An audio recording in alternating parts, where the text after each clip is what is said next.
Ladies and gentlemen, welcome to the Daniel Leese Podcast. This week's guest, I mean, he's done it all. He's gained it all. He's made his wealth. He's lost it all, and then he's made it back again.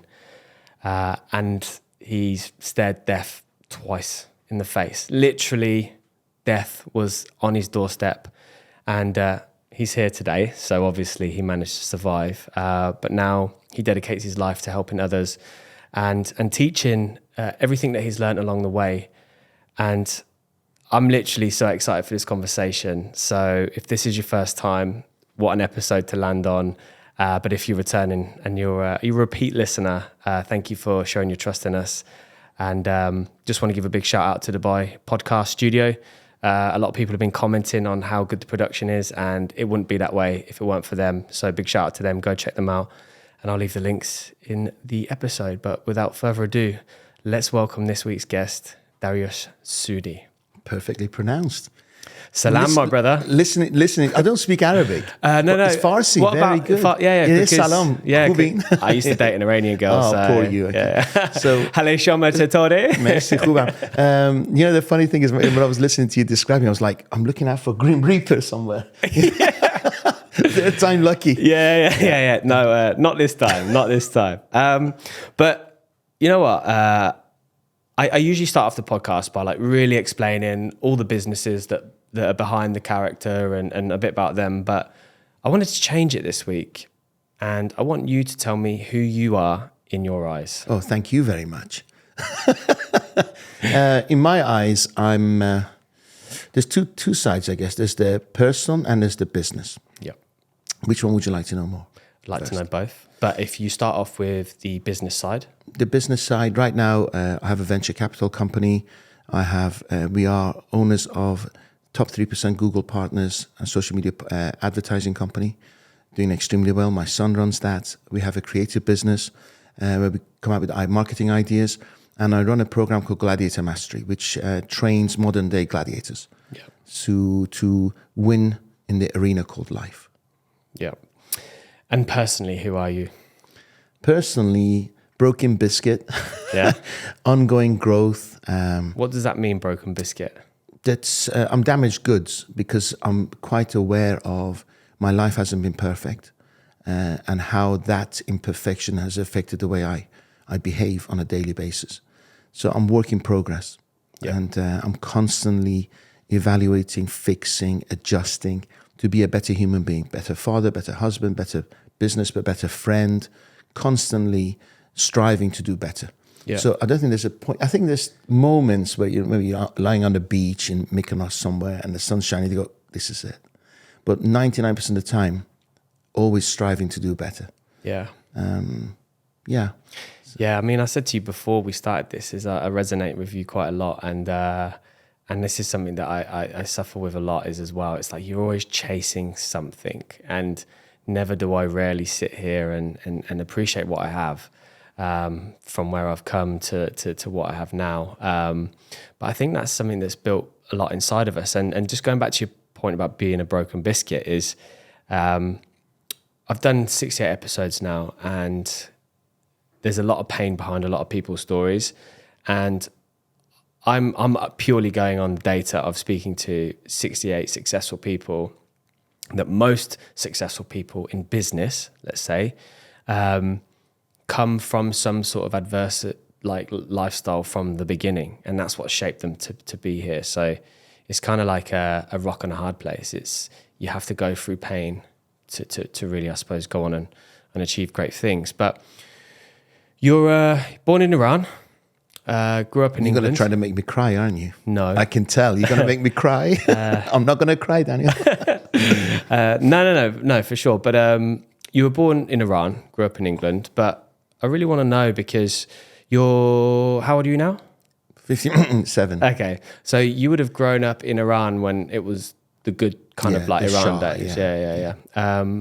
What was life like growing up in Iran? It was fantastic. I remember at age 12, we flew to London, 1970. I would have been 11. And then there were Iranians standing waiting for the black cabs in London. And there was like literally 50 bags of Harrods around them. And somebody said, "Are you an Arab?" I swear. And they're like, "Don't insult me. We are Iranians, right?" 50 years on, we'll take Arabs any day. Yeah. They just got deteriorated.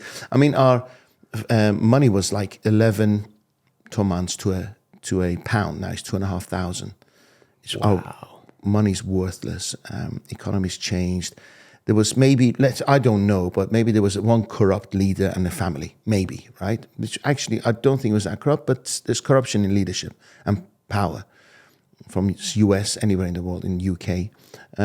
But now there's 100,000 crooks, Yeah. you see. So, and they act under religion, which is heartbreaking. Yeah. And about 65% of the Iranian population are less than 30 years old.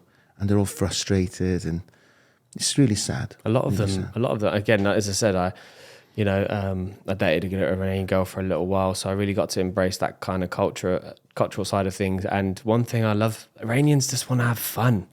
They're like the most fun nationality to be around. Like every single one of them wants to have fun. There's not one person that's kind of like a bit of a like, no, they just want to have fun. They get together and they want to have fun. So it's like the Lebanese. Yeah. The Lebanese are the same, because you never know there's going to be a tomorrow. Yeah. So we might as well have fun now. But what are your kind of like memories of like early life Iran? It was perfect because I was just one of many. Yeah. The moment I went to the UK, it became I stood out because of my color of my skin, my name, my religion. So I actually liked being average. Yeah. For the first 11 years, I was average, and it was fantastic. I had friends, I was equal to them. I didn't stand out, and we were just one of many. It was beautiful. And obviously quite adverse circumstances to why you left Iran, right? Mm-hmm. So do you want to just... Sure. I was 3.5. My dad was an entrepreneur. He was one of the first people who brought air conditioning into Iran. So he was an entrepreneur doing quite well. My grandfather was a mayor of a city called Mashhad, which is like the second largest city in Iran.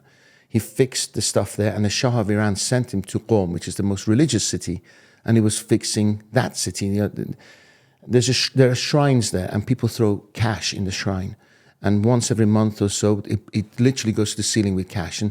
And there was no accountability. Cash was missing. So the Shah brought my grandfather to fix it. And so it was quite a prominent family, well-known, respected. And then my dad goes on this trip and never comes back. He died age 29 of a heart attack, massive heart attack. But they didn't tell me. So for about a year, they didn't know. They thought, avoid pain for this kid.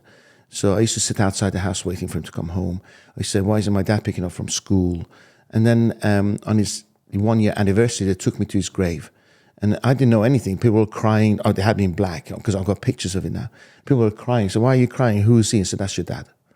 That was my knowing my dad had died. I mean, you know what? Like with parents, and you'll know this from being a dad, is people tend to think that just because you have a child, you automatically know what to do.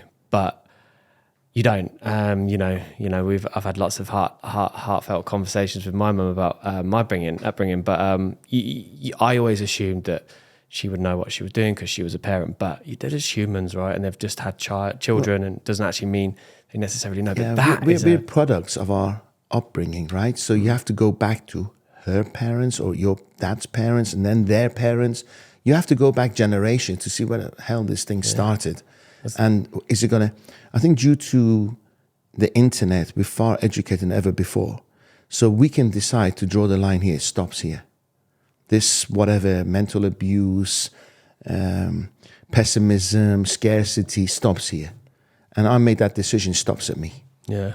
Because did you ever find yourself just wonder... I mean, I suppose when you're at that age, it probably doesn't make too much sense. But then as you become older, do you ever try and just piece together, like, just... What was why did you do it in that way?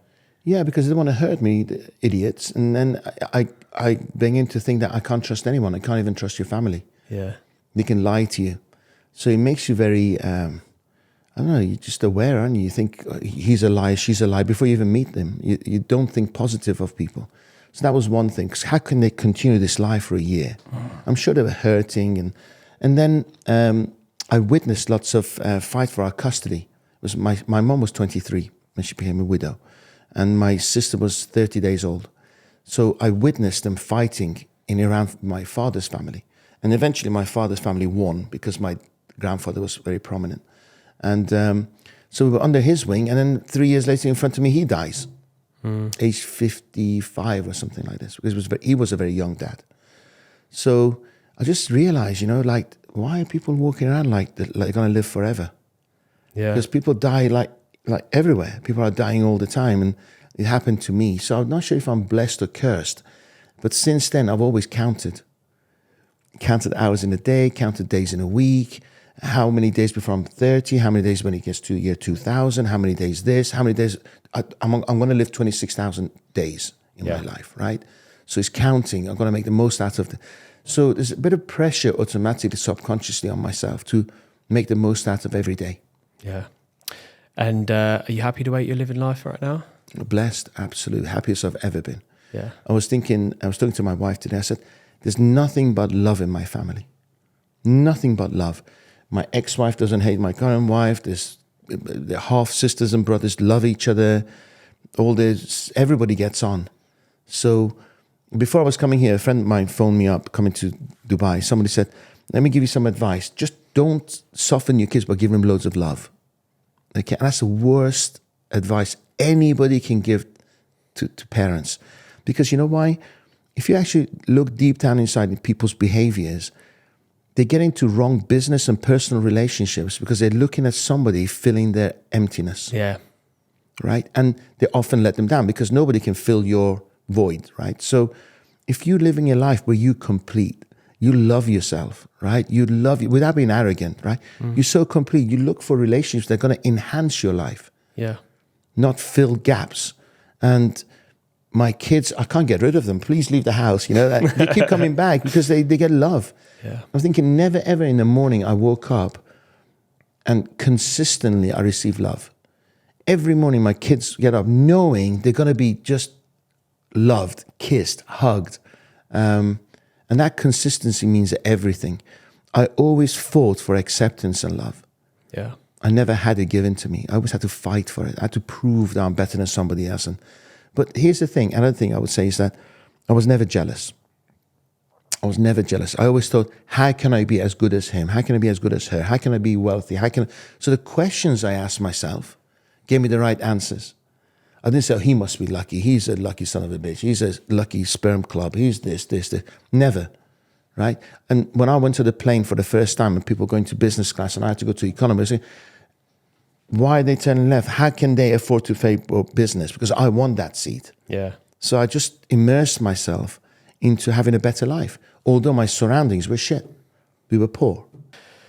Okay, so you get on a plane, 11 years old, move to England. Yes. And I mean, that is such a pinnacle age because you're kind of like coming into your teenage years, you're starting to like hit puberty and things are starting to change.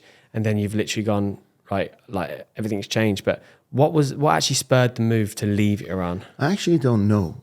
My mom would have been 30, so she was young, right? So I really don't know, but she just made a decision. I think we went a year before to Brighton to learn to speak English. And then the revolution hadn't started.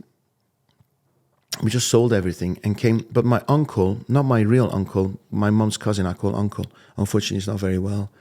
He's suffering from Alzheimer's now. But he was very prominent. He was a CEO of AstraZeneca. Wow. And he, at that time, 1978, he was earning £25,000 a month cash in his hand after tax. Because then the Iran-Iraq war started. Yeah. Iraq attacked Iran for 10 years. 1 million people died. They were providing all the drugs, right? So he was, and then the head office of AstraZeneca was in Wilmslow, which is South Manchester. So we moved there. I remember, so he was kind of under his supervision, and he helped us slightly at the beginning. So we arrived in the station, and it was like rain coming, but it wasn't like hard drops. It was just like rain, small drops of rain. I was like, this is beautiful. 35 years later, it continued raining. I was like, fuck, what the hell? Not so just beautiful. Grey, and I just got fed up of rain and grey. And what I found is that because the skies are so grey and low, you don't feel you could achieve things. You know, you feel confined. The roads are small. The houses are small. Everything's just pressurizing. You can't be limitless as a human being. Yeah. And I just took it. I just didn't know best. And I remember going to my mom saying, my mom was, obviously she was very hurt because of what had happened. She'd never been into personal development. When I go into personal development, she says, stop reading books, come to me, I know everything.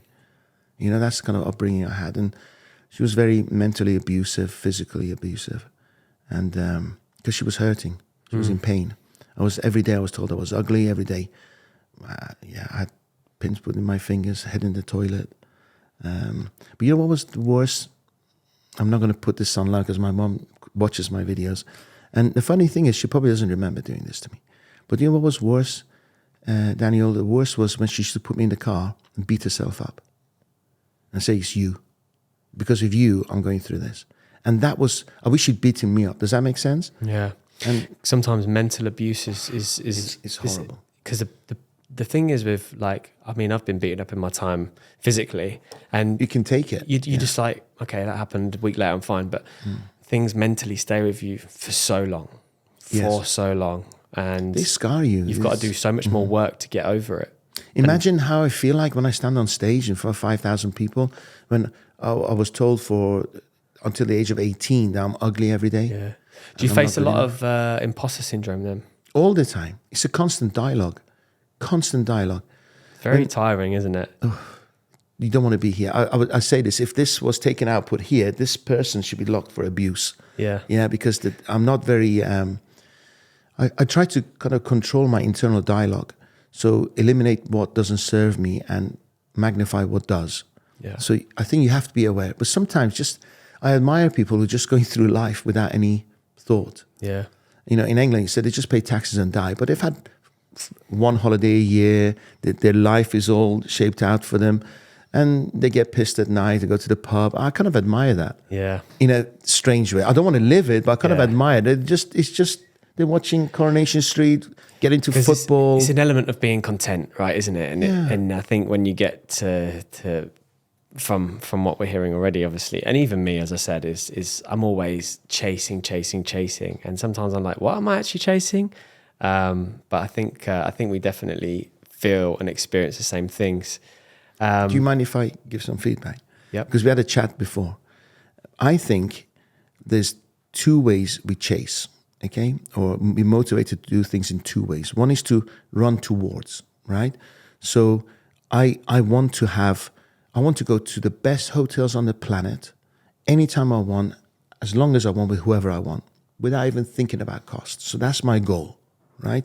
I want to have an apartment in Sydney, Singapore, London, Dubai, and New York, and a travel light.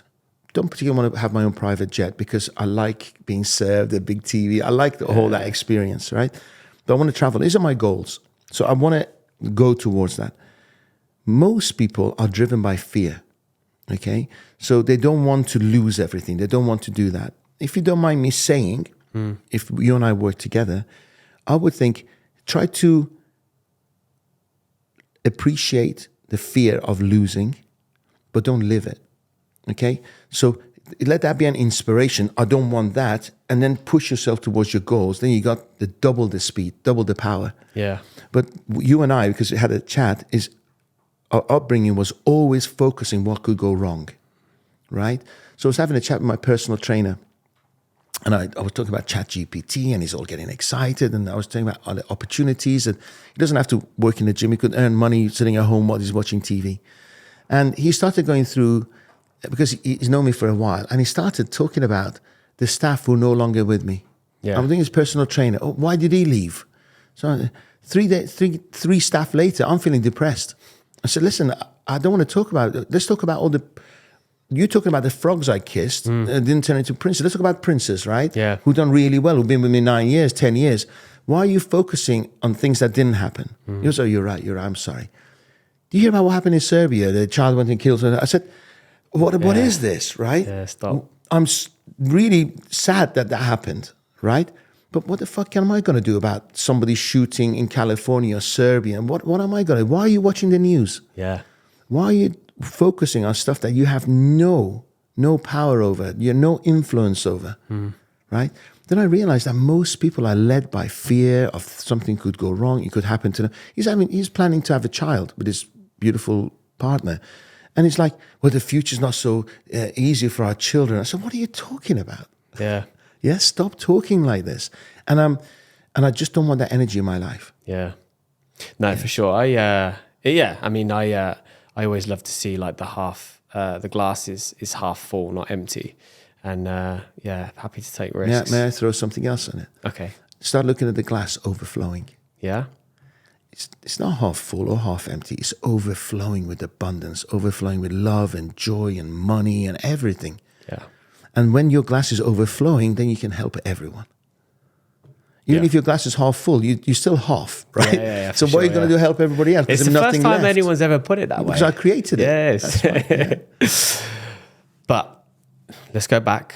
You know what but means? That's everything I said before that is a load of shit. No, it's not. Not at all. You're going to say however. In my courses, whoever says but or however, they pay me 50 dirhams every time. No, because the reason why I say that, is because you're providing so much knowledge right now. And I think it's so important. Get it through the whole process. Everyone to understand. Because, like when people listen to us, like people in Dubai will know us, but UK audiences maybe in places around the world. I mean, we've streamed in over 54 countries. So people are listening to this and I'll be like, who is this guy? So I really want to get that context across. So bring me back every time I jump somewhere. Yeah, for sure. But no, of course, everything you're saying is great. And I'm like, so zoomed in. But so zoomed in. I can't even get the word right. Zoom and zone. That's it. Yeah. We're in the place. Yeah, We're in the right exactly. dimension. The energy is good. But school life, I heard that was a challenge for you. Yeah, I was challenged. I couldn't speak English, right? So they put me in lessons and it was the longest hour of my life every session because I have no idea what they're talking about. And then I used to get like lowest marks in the class because I don't speak English. And then my mom used to get disappointed with me. Yeah. So I started cheating my exam papers. Like when the results came, I get a Tipex and she didn't look. I said, look, I wasn't last. I was third to last. And she was always disappointed. And then I learned to speak English. Then I realized actually, I just want to tear my shirt and I nothing made sense. And I realized later on in life, I'm dyslexic. Yeah. Right. I love numbers. So now I go into business, turn around, they give me a spreadsheet and within minutes, seconds, I can tell you where the holes in the business is and what they can, numbers easy, graphs easy, charts easy. Words, didn't like it. Didn't want to, because I was bullied at school. And I was terribly bullied. And I'll give you one example of my bullying, okay? I love sports. I excelled at sports. Hard work is just within me. I just worked my ass off from the day I wake up, and I have done since the age of 12. I've worked until now. And every break time, there was 3 or 4 school playgrounds, okay? And then people will go to the playgrounds, I don't know if that happened at your school, and then somebody will come, the first person then will become a captain. Yeah. And then they will start picking players to play in their teams. I ran, I never got picked. So I was like, and I thought, I'm not going to get defeated, right? So what happens, whenever the break came, I'll be the first to one of the grounds. Guess what will happen? Nobody will come. They'll all go to the other grounds. Can you imagine the torment? I'm standing there, captain of the ground, and nobody will want to play on my playground. I just constantly, and then one day, my teacher called me Black Cherry. My teacher. A couple of years later, after I left school, that teacher put a hammer to the headmaster's wife's head. Honestly, he went to psychiatry or whatever. Killed her? She didn't die, but I think she lost it. Yeah. Really, really bad. I mean, just thank God I didn't cross him, right? Yeah. But then here's the thing, like, I remember I'm 13, I was fast, okay? So I always played wing in rugby. The moment I get the ball, he will play against me. He'll hit me. A 30-year-old guy will hit this 13-year-old hard. Okay, so this kind of racism. I felt racism. I was dyslexic. I just hated school. I learned martial arts. I wasn't a quitter, right? So I get into fights and I come, and my uniform was torn and everything else. And my mom will beat me up, right? Because I didn't have the discipline to look after, and I wouldn't tell her what was going on. And then I'll get abuse at home. So it was constant. So what I used to do is I used to lock myself in my room. And now, 40 years later, that's what I do now. I'm at my power and my best when I'm on my own. Silence, solitude, stillness, and now people call it meditation. Yeah. Right. So, school wasn't for me. I didn't want to stand in line. I didn't want to speak when I'm asked to speak, wait for idiots, and like religion was big, Latin. I used to have sines and cosines. Where is that going to serve me? I was always questioning things, right? Where is that going to serve me in life? So I left. I left school after A-levels. I did okay. And I just thought, I want to get rich. Yeah. Yeah, so I got into sales. Do you think a part of that rejection at school kind of like was what helped you propel and do well in sales? Because I've heard a lot you speak about rejection in sales and how it's kind of like, at the beginning when you're doing door-to-door sales, it kind of, you were working towards that yes? No, I hated it. I remember my first sales job, there was a telephone directory with 5 crosses next to the name, and I was going to be the 6th person to call the guy. And a sweat running down my back, because you know what? It was just enhancing. The rejection was telling me that I'm an idiot, because all my life I've been told I'm an idiot. Yeah. No, I hated it. I'm not laughing because I find it funny. It's because I've experienced that. Yeah, it resonates. No, you can laugh. I don't mind. Yeah. I've got broad shoulders, and it's just I did exactly the same thing. I got pulled into a job in Birmingham, and at this time, because I'd trained to be a chef, and it was the same thing. I'd left chefing because I'd made it to where I wanted to be so quickly, but then I realised, wow, this is not where I want to be. So didn't know what to do. Started sales. And then this person's like, come and interview with us in Birmingham. I'm like, oh my God, I got a job interview in Birmingham. Went, and they're like, it's door-to-door sales. And I did it. What were you selling? I can't remember now. It was so long ago. I sold Curvy vacuum cleaners. It was like, I think it was like features. Selling some sort of like house cleaning products. I can't remember because I did it one day. Right. I remember going to all these houses and I was like, I cannot do this. Yeah. And I'm not driving to Birmingham every day. I was chased by prostitutes, drug dealers, everything. Do you know Wythenshawe Council Estate is the biggest council estate in Europe? That was my territory. Selling £1,000 vacuum Whereabouts cleaners. Is it? Manchester, South Manchester. Yeah. Selling the week I joined effing Kirby, they were selling to the rich, and then suddenly changed policies. We're going to sell it to the poor on finance. £1,000, 5,000 dirham vacuum cleaners. Yeah. Then, so I learned so much. Yeah, because it's. It does. It's the rejections that really that really get you going, because as you'll know, when you lose big deals, like when you win big deals, like I've done some huge deals recently, and I'm satisfied for about all of 0.5 seconds, and then I'm like, okay, where's the next one?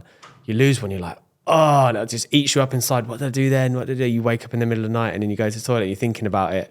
And it's really those rejections I find that just always stick with you. Growth isn't rejection or failure, but it's all lessons. Now, I tend to now, again, I'm very aware that nobody else pats me on the back. Yeah. Nobody. I'm the only one. Here's the thing, Daniel, we come into this world alone and we leave alone, right? Somewhere along the way, we expect people to be with us. And it doesn't sound like a loser or victim. We just take charge, right? Yeah. As a man, by the way, I like Andrew Tate. Yeah. Most of what he says. I like it. I think because men are lost. They've lost their way. Women aren't equal. I think they're better than us. I really do. I'm going from subject to subject. Yeah. But as a man, I have a sense of responsibility, okay? And I pay for everything, the most amazing lifestyle for my family. I made my bed, and even my divorce, I have responsibility. I don't run away. So many men run away. I speak to so many women who on their own taking care of their kids.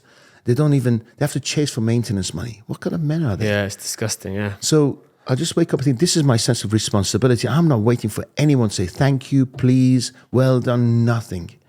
And I get so much satisfaction. But here's the thing, my internal dialogue is I look in the mirror and go, fuck, you're a gladiator. Yeah. You're a gladiator. Can I be an Elon Musk? Absolutely. Would I ever be? Probably not, because I'm 57, he's 53, he's far ahead of me. But you know what? I'm going to give it a good shot. Yeah. Money isn't the root of all evil. Money is not hard to come by. It does grow on trees, okay? Because when you speak to wealthy people, they'll never be poor. I'll never be poor for the rest of my life. Yeah. Ever. Because my mindset towards money has changed. But do you really think that mindset does get you there? 85% is mindset. 10% habits, 5% skill. Absolutely. 85% mindset. How can you go into battle thinking you're going to lose? Your mindset gets stronger. Your confidence comes in through repetition and practice, which is the habitual. So this morning, you put your same leg in your trousers first before you even think about it. Tomorrow morning, let's remember this, try to put the other leg and you'll fall over. It's such a simple task, right? Because our brains are habitual. My girlfriend's going to be like, what are you doing? Yeah. You went, Dariush, tell me to do it. Yeah, exactly. And you think, God, it's only the other leg. Yeah, because we automatically do things without even thinking. So your mind has to visualize it, quantify it, time scale it, and then put it into daily action. Then you take action. Yeah. Okay. And most people don't take action because it's too painful. It's like these guys in the gym with great top bodies and then chicken legs, right? I think about that all the time. But I'm exactly. Like, do you know what? I literally was so close to just being like, guys, on my story, just being like, lads, just train legs, please. But then I thought, I have a podcast, can't be negative. Like, but it's so true. I rattle people, right? So, and I don't give a shit. Yeah. So, haters, bring them on. So I'm going to tell you a story about that one as well.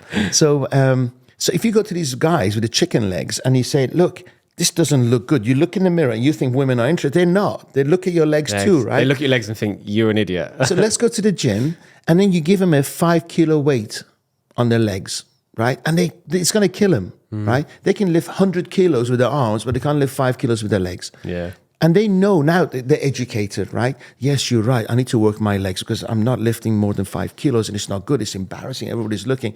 You leave the gym. What are you going to do? They're going to drop in and go to the arm one and lift 100 kilo again. Yeah. Because that's what they always known. Although they know. There's too much pain to there's too much hard work in front of them. Correct. They're not prepared to, people are not prepared to make sacrifices. I was thinking, what can I say? Because I'm always creating. I was going to say, if you want to get rich, this is my nugget to you today. And I never said this before. If you want to get rich, never sell your time, but invest your time in educating yourself. Yeah. Right? So spend every minute learning, but never sell your time because you'll never get rich. Yeah. It's so true. It's so true. I mean, I'm so glad you're so impressed by that. No, I am. It is. No, this is also my because wow moment. Give me a wow moment, please. It is so true because, you know, I'm a person that has sold their time for money, you know, and I know, and even the people around me in my current company, they know that I'm destined to have my own business, and that'll be on the agenda in a few years and stuff. But yeah, I know that's my destiny. But from going from door-to-door salesman to then creating a bit of wealth to then, you know, you went on to become a self-made millionaire. Yeah. You made it onto rich lists. Like, in between that journey of growth, did you ever let ego get to you when you got to like that status? Really. Because when you've seen death, you can't get ego get a better of you. I was always passionate. My first marriage didn't work, but because I was always passionate, yes, and my wife was very systemized. It was a perfect relationship. We met. She was in the beauty industry. I was a salesman, and I went to one of her exhibitions, and I thought, this is unprofessional from where I'm coming from. If I add some professionalism into the industry, I could do well, and it did really well. We did skincare distribution. And then I saw opportunities in health clubs, out-of-town health clubs. And then I took the risk. She didn't join. It didn't do well, but we had 30,000 people go through our doors that year. So she said, hang on a second, this stuff worked because I was the risk taker. When she joined, because she's the farmer, so I'm the hunter, she's the farmer, and it worked really well. We opened up 7 health clubs. But no, I was always into personal development, always wanted to learn. And when you're constantly learning, how can you be arrogant? How can you be ego blinds you. Ego blinds you. And it's one of the best things, I think, and one of the worst things. You need to leverage it for its power, but don't let it consume you, because if it consumes you, it'll ruin you. It's to be successful, you need the equal balance of empathy and ego. If you got too much empathy, you're soft. You're going to get walked all over in life. You got too much ego, you're arrogant. But people like you. The reason you and I get on, because I think we have a good balance of empathy and ego. We listen, we're genuinely interested. At the same time, we don't live their misery. Let me say, I hear about somebody's misery, but I don't go depressed. Yeah. Okay? I fix it. Yeah. So the ego fixes it, the empathy understands it. So to be successful, you need that equal balance of the two. I mean, again, it's like every time you're saying things and I'm like, oh my God, this is so true, because I get it a lot now with a podcast, and people will reach out to me and say, hey, can you promote this? Can you promote that? Can you do this? Can you do that? And I'm like, I'm really sorry for what you're going through.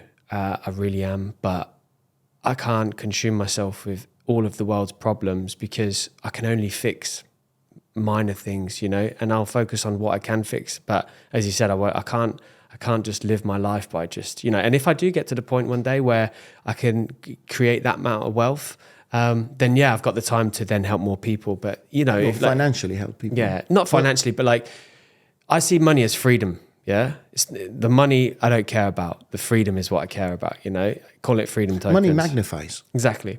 So freedom tokens to do whatever you want with your life. So it's not the objective of money; it's what it can get you.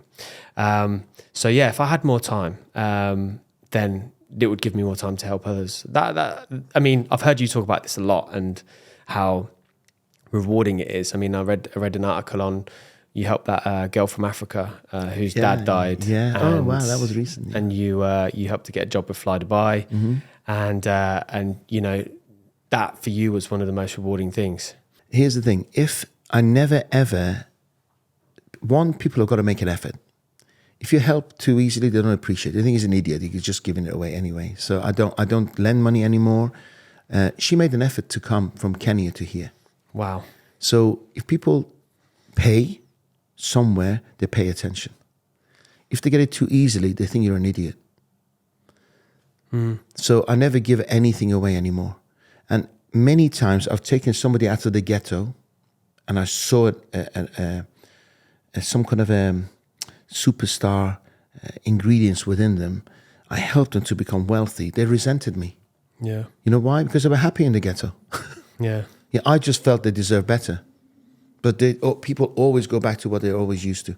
So make an effort, show me you're interested. You know what I would love? Instead of handouts, come and spend a week from me, learn from me. So many people approach me and say, I'd love to learn from you, but I want 20,000 a month. I'm going to pay you. I'll give you an example. Do you mind? Do we have time Absolutely, to do this? Yeah. Somebody approached me about 2 years ago after listening to my Bradley. And I don't mind saying the guy in Bahrain. Approached me and said, hey, I can really help your YouTube, this. I looked at it and said, well, you're a business owner in Bahrain. You can do your own. Why come and join me to help my brand? You do your own. Year and a half goes, we just talking to each other. He messaged me in November of last year. And he said, what are you going to do with your seminars? I said, to be honest, I'm not an events organizer. I made enough money. I don't sell anything back of my seminars. Seminars don't make me. I'm just doing it for contribution, but it takes too much. And I'm on the phone selling tickets. It's below me. That's how I feel. So I'm going to put it to bed. He goes, no, I believe in you. You're amazing. And I'll come and sell tickets for you. And I'll run your events. I said, look, it's not easy. No, I'll come. I'll take a risk. I thought, he's going to take a risk. He flew over. He says, can I have 70,000 dirhams a month? I said, no, because that's what I'm earning over there. I said, well, no, you're going to be my partner. You got skin in the game, but I'm going to give you a slice of the cake, especially when I don't make that kind of money anyway out of my seminars, net. So he said, okay, then I'll take a risk. For 2 months, he worked. He came to work every day, and he can't sell nothing. We got 305 inquiries for my seminars, and he sold 2. He lost 301 or whatever inquiries. And so every day I spent an hour motivating, teaching him. 2 months goes by, and he says, hey, listen, I can't live here anymore. I need some kind of money from you. I said, until now, I've put up with you, and I've trained you every single day. And deep down inside, I knew he was never going to make it. Never going to make it. But because I gave him my word, a commitment, he was having an office in my office. Obviously, I'm paying for that rent. Yeah, I gave him a company car, everything. And I was losing money on leads coming in. He was blowing away. And he said, look, I really need to get paid. You have to pay me something. And he started pressurizing me for money. I said, how much do you want? He says, I want 25,000 dirhams. I said, would you be happy? I said, yes. I wrote him a check for 25,000 dirhams. I said, here you are. Now you're an employee. You're fucking fired. He said, can I wait till 6? I said, no. Get your fucking bags and get out of my office. Use your money. But I told you, if you want a skin in the game, you got to take the risk. But now you want money for it. You're an employee. You didn't perform out the door. And I swear to you, it cost me 25,000 and 2 months of hardship. But it was so easy then. Does that make sense? To part, because he became an employee. It just became black and white. Yeah. I didn't value my time. I should have got rid of him in the first day. Yeah. I didn't value my time. At the end of the day, though, right? Life's a learning curve. When am I going to stop learning, right? Yeah. So, yeah. And then your reputation suffers before. So where is he? What's happening? You got to explain. So my lesson, I didn't value my time. I spent an hour and a half, 2 hours. My cousin phones me up, says, Dariush, I love you. I've been following you on Instagram for 3 years. I went over. I know she's lazy. I know she got married and she was smarter than me, but never really made it. I spent about a week with her saying, look, if I bring you to Dubai, life's going to be tough. You got to stop with your social life side. Just focus. She's 54. So you got 3 kids. Now you stand up on your own. So I motivated her, prepared her for everything, flew her over, get her a room in Rove Hotels in a marina next door to our office. Paid her $20,000 a month. Gave her a Mercedes company car. First day she turns up late. She stayed with me for 6 months. Took the salary. Complained every single day. Gave her a job as introduced her to my staff as my partner, my sister. Built her up, and she comes and says, "I'm quitting." So why are you quitting? I can get a better job with a higher salary. How much notice are you giving me? I'm leaving today. Wow. And I'm like, even family mess you up, right? So I said, okay, fine, fuck off. Never did a handover, didn't care, never spoke highly of a company, us, nothing. Every day I wanted to educate her, everything. So I lost a friend and a sister. Guess what happened? Very next day she got COVID. And at that time, they put her in a hotel, the government. She sent out 500 CVs. Nobody hired her. Packed her bags and fucked off back to England. Still have a relationship? No, done. I'm done. And you know what? I'm glad. Because that negativity's gone out of my life. But it was painful. 6 months of pain and finances and everything else. What about... Losers will always be losers. Yeah. Always. You and I, it's not our job to take losers out of their shithole they're in. Unless they really want to. They desire to make sacrifices. Most people don't want to make sacrifices. For me to be here, I had to say goodbye to my kids. I've got a desire to meet you and hopefully inspire others was enough to say bye to the kids, right? And to me, that's priceless. The highlight of my day in the morning is sitting at the bottom of the stairs, putting the shoelaces on my 8-year-old. That's my highlight of my day. I cannot wait. I'm excited. Yeah. We're going back to my career again. We're not going back to your career. We're going back to a moment that pretty much was a pivotal change in your life when you was living in London and Manchester. Manchester. You get a knock on the door. Yeah. Kids don't answer. Yeah. You answer. Yeah. What happens next? I'm sitting there topless, my jeans on, searching the internet, doing some stuff. One of my son's upstairs, my daughter's downstairs, knock on the door. I shout, come on, and they don't hear me. And I'm cursing them as I'm going down the stairs, putting the top on, open the door, 4 men burst into the house. And we had an entrance. 2 of them pinned me to the wall. One stands behind, one's got a knife to my neck. Literally, knife. And it was happening so quick. And the guy goes, let me cut him. They would psycho with a knife. A smaller guy, but he was like, let me cut him. And the big guy, and I'm talking about huge, fat, big, 6'7", 6'8", big guy. And say, no, we know who you are. And he started listing my office, my children's school, everything else. We want £250,000 from you. If you don't pay it, we'll kill you all. And Daniel, all I could think was my daughter singing behind the door. She was on her iPhone or whatever it was. She was singing. And all I could think was, just don't open that fucking door. Yeah. I wasn't thinking about my, health or safety. And I was like, how can I get rid of them quickly before she opens the door? So honestly, truth, I can't remember how I got rid of them, but I said tomorrow. So they left. Phoned up one of my directors and he said, phone the police. I said, fuck, they know where I am. If I phone the police, what if they don't get them? They'll come and take revenge. So that night, I phoned the police. Within half an hour, they locked them up. They found them. They didn't lock them up. They found them, okay? The fingerprints was on my doorstep. The address was in the car. But that night, I feared the safety of my kids. I put them in the car, took them to the hotel in Wilmslow, booked the flights because my ex-wife lived in Dubai. I had a new partner who's currently my wife, and she was in Spain. And we had a little boy. So she was in Spain. And I phoned my ex-wife, said, this is what's happened. She goes, send the kids. So I sent the kids to Dubai, got a police escort to the house, never went back to the house ever again. I had a Q7, packed the car, went from Manchester to Dover, train, through Spain, through France, Spain in 2 days. In 48 hours, I didn't sleep. I was just shaking. Took some time off, came back, had a heart attack. And I lost my business, which is one of the best things that's ever happened to me. He went through a year of shit, but it's the best thing that ever happened to me. I was very honest, told people I was selling my business. I got gazumped, ripped off. I had 300,000 pounds, I think, in one account. The taxman came after me. And because they were investigating me, there's an old law, I didn't know this, that if they put the investigation date in the London Gazette, all your bank accounts get frozen. Wow. So I had hundreds of £1,000s in the bank. I couldn't take it out. I couldn't pay anybody off because they froze my bank account. So I was like fucked from every angle, you know? Yeah. How do you come back from that? I had 3 houses in Spain. Went there. I thought, should I stay here? I thought, no, you know what? I'll always be coming back.